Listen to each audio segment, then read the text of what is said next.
Uminom ng tubig mula sa batis ang munting kordero para sa sarili niya, at mula sa bangin sa tapat niya, pinutol ng lobo ang itaas, binibigyan ng salita ng ganitong anyo. Ganun, naglalakas loob kang dumisa ng tubig ko, maliit na bata. Sa kapangahasan mong ito, magbabayad ka.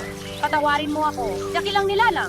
Ngunit umiinom ako sa ibaba ng agos. Ang tubig ay dumadaloy mula sa iyo papunta sa akin. Hindi madudumihan ng pag-inom ko ang tubig mo.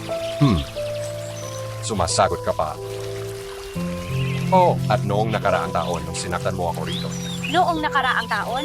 Ngunit, hindi pa nga ako isinilang noong nakaraang taon, dakilang nilalang. Ba, kung gayon, ito ay kapatid mo, ikaw na Waldas. Ako'y nag-iisang anak.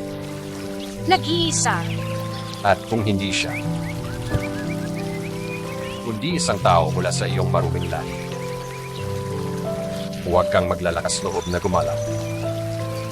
Ngunit hindi ba ito di makatarungan? Just katarungan. Makinig ka, maliit na bata. Ang hukom ng katotohanan dito ay ang tiyan ko. Ipaghihiganti ko ang iyong mga aso, ang iyong mga pastor. Ikaw. Ligtas na ngayon. Huwag kang matakot.